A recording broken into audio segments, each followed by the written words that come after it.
Bismillahirrahmanirrahim. Assalamualaikum warahmatullahi wabarakatuh. Di video kali ini admin ingin kembali berbagi informasi penting yang ditunggu-tunggu oleh rekan-rekan kita, yaitu mengenai Juknis. Nah, di sini admin sudah mendapatkan lengkap rekan-rekannya. Nah, ini lengkap sekali, dan di sini teman-teman bisa lihat ini ada 43 halaman. Rekan-rekannya ada 43 halaman mengenai petunjuk teknis pelaksanaan P3K di tahun 2022 ini. Nah, jika kemarin itu hanya screenshot ya, yang ini saja yang disampaikan oleh Bu Nunu, dan ini adalah hasil lengkapnya. Jadi silahkan disimak saja videonya dengan baik, jangan di skip agar tidak salah dalam memahami informasi yang admin bagikan. Terkhusus buat rekan-rekan yang baru saja menemukan channel ini, jika berkenan silahkan tekan tombol subscribe. Jika ada suara-suara berisik, abaikan saja. Oke, kita lihat di bagian ini dulu, yang mana di sini ada keputusan ya, memutuskan keputusan Menteri Pendidikan, Kebudayaan, Riset, dan Teknologi terkait petunjuk teknis pelaksanaan calon pegawai negeri sipil untuk guru ya di instansi daerah tahun 2022 menetapkan. Terus di sini kita lihat yang diktum kedua, petunjuk teknis sebagaimana dimaksud dalam diktum ke-1 digunakan sebagai acuan bagi pemerintah daerah dalam melaksanakan seleksi calon pegawai pemerintah dengan perjanjian kerja jabatan fungsional guru instansi daerah tahun 2022. Oke, kita lihat lagi nah di sini di poin keempat, petunjuk teknis sebagaimana dimaksud dalam diktum ke-1 memuat seleksi administrasi, kompetensi dan wawancara, dan pengumuman hasil seleksi dan sanggah. Jadi tetap ada sanggah Bapak Ibu ya. Pelamar yang dapat melamar untuk mengikuti seleksi sebagai calon pegawai pemerintah dengan perjanjian kerja untuk jabatan fungsional guru daerah tahun 2022. Nah, ini ada dua. Ini sama dengan yang di Kepmenpan ya. Nah, di sini rekan-rekan bisa lihat ini 14 September 2022. Ini ditandatangani ya oleh Bapak Nadiem Anwar Makarim, tertanda Nadiem Anwar Makarim. Di sini salinan sesuai dengan aslinya Kepala Biro Hukum Kemendikbudristek Dian Wahyuni. Oke, kita cek coba yang poin pentingnya.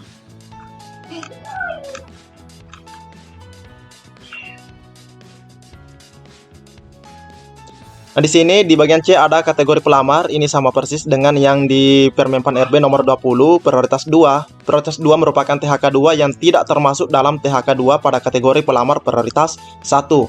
Nah, karena kalau yang prioritas 1 kan yang THK 2 yang sudah lolos passing grade.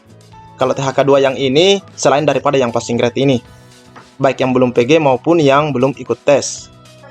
Sedangkan untuk pelamar prioritas 3, nah ini ya, pelamar prioritas 3 merupakan guru non-ASN yang tidak termasuk dalam guru non-ASN kategori pelamar prioritas 1. Di satuan pendidikan yang diselenggarakan oleh pemerintah daerah dan memiliki keaktifan minimal 3 tahun atau setara dengan 6 semester pada Dapodik. Ya, jadi jelas Bapak Ibu ya, tidak ada perubahan.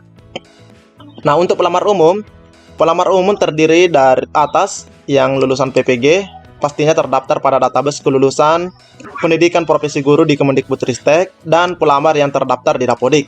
Pelamar yang terdaftar di Dapodik itu swasta juga masuk Bapak Ibu ya. Terus di sini kita lihat, nah ini persyaratan usia paling rendah 20 tahun dan paling tinggi 59 tahun. Nah, di sini ya jelas Bapak Ibu memiliki sertifikat pendidik dan atau kualifikasi pendidikan dengan jenjang paling rendah S1 atau diploma 4 yang ini ya sesuai dengan persyaratan, sehat jasmani dan rohani, dan seterusnya ya. Bersedia ditempatkan di seluruh wilayah Indonesia. Nah, ini bersedia ditempatkan di seluruh wilayah Indonesia. Selain harus memenuhi persyaratan umum, pelamar yang berasal dari pelamar penyandang disabilitas juga harus memenuhi persyaratan tambahan sebagai berikut. Nah, untuk yang disabilitas, melampirkan surat keterangan dari dokter mengenai kedisabilitasannya. Terus ada video singkat yang menunjukkan kegiatan sehari-hari pelamar dalam menjalankan tugas sebagai pendidik. Sebagai pendidik ya, bagaimana cara dia menyampaikan materi sebagai seorang disabilitas. Di sini persiapan seleksi, kita cek di sini. Kemendikbudristek bersama Kementerian Dalam Negeri, Kementerian Pan-RB, Kementerian Keuangan, BKN melaksanakan sosialisasi P3K jabatan fungsional guru pada 34 provinsi dan 514 kabupaten kota. Jadi ada 514 kabupaten kota yang ikut Bapak Ibu ya, dan 34 provinsi. Peserta sosialisasi terdiri dari BKD atau BKPSDM dan Dinas Pendidikan. Nah, ini ya. Ini terus ada pengumuman lowongan, ada nama jabatan, jumlah lowongan jabatan, unit penempatan. Oke, kita lanjut. Nah, ini panitia seleksi. Ini ada panitia seleksi susunannya. Pengarah adalah Kemendikbudristek, anggota tim pengarah, Sekretaris Jenderal Kemendikbudristek, Kepala Badan Standar Kurikulum dan Asesmen Pendidikan, terus ada Direktur Jenderal ya, Dirjen GTK. Terus ada sekretarisnya, Sekretaris Direktorat Jenderal. Oke, kita lanjut saja. Mengenai pelamar, di sini pelamar sebagaimana dimaksud pada bab 1 huruf C melakukan pelamaran. Nah, pelamar wajib memiliki alamat email yang aktif untuk mengikuti proses seleksi calon P3K untuk jabatan fungsional guru. Pelamar yang telah memiliki akun dapat melakukan pengkinian atau update. Nah, ini ya, update akun pada portal nasional yaitu SSC-ASN. Bagi pelamar yang belum memiliki akun, wajib membuat akun secara daring terlebih dahulu menggunakan NIK yang terintegrasi dengan data Dukcapil. Ini bagi yang belum ya. Pelamar mengunggah atau upload KTP dan swafoto ketika membuat akun. Pelamar yang telah memiliki akun melakukan pendaftaran sesuai dengan tahapan pada portal nasional. Pelamar melakukan pemilihan kebutuhan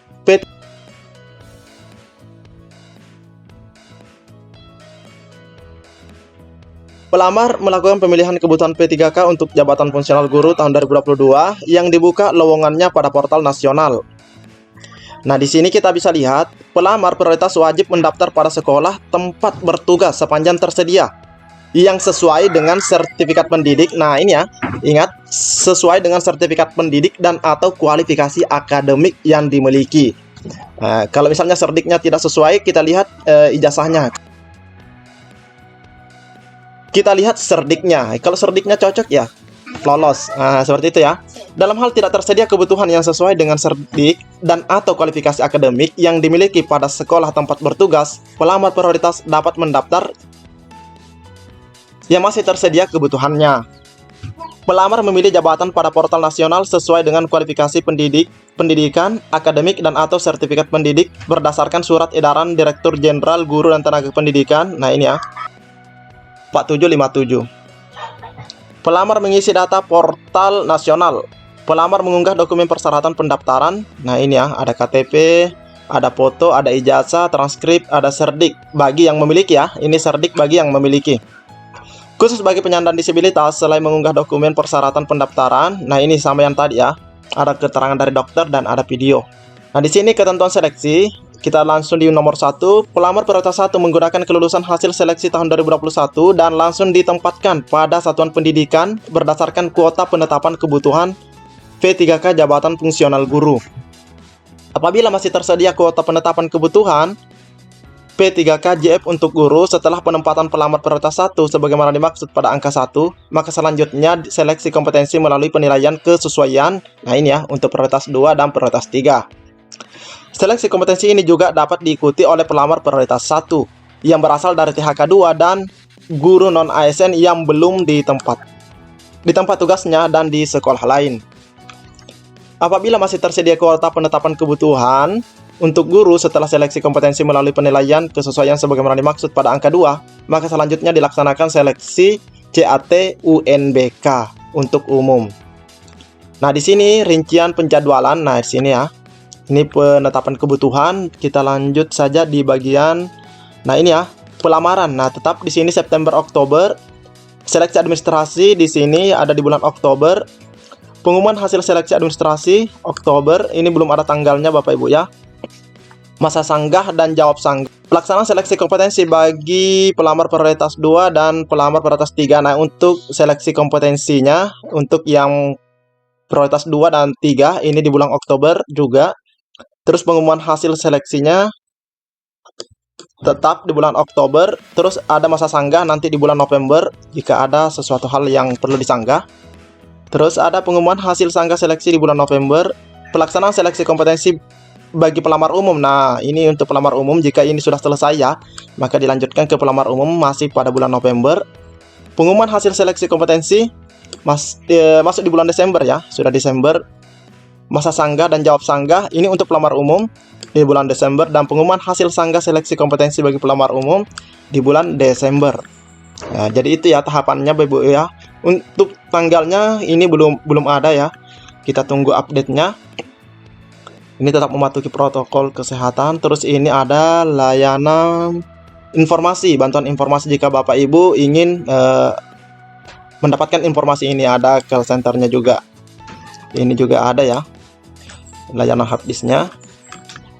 Oke, di bab 4 mengenai pelaksanaan seleksi kompetensi, di sini kita lihat ketentuan penempatan dari THK 2, guru non ASN, lulusan PPG dan guru swasta. Nah, Bapak Ibu ya, kita cek selanjutnya pada masing-masing kategori pelamar prioritas 1 sebagaimana dimaksud pada huruf A diurutkan kembali berdasarkan nilai total hasil seleksi tahun 2021. Nah, di ranking bahasanya seperti itu rekan-rekan ya. Apabila pelamar memiliki jabatan yang berbeda pada seleksi, nah ini ya, jika berbeda, ini jika berbeda ya, pada tahap 1 dan tahap 2 formasi atau jabatan yang dipilih. Oke, kita lanjut saja di bagian sini. Nah, ini tahapan penempatan. Nah, ini paling penting, tahapan penempatan. Di sini mulai ada kuota penetapan kebutuhan. Terus di sini ada penempatan THK 2. Masih ada sisa kuota. Ini lanjut lagi ke penempatan guru non ASN. Masih ada kuota ke PPG lagi. Terus masih ada kuota ke penempatan guru swasta. Seleksi penilaian penyesuaian. Nah, ini untuk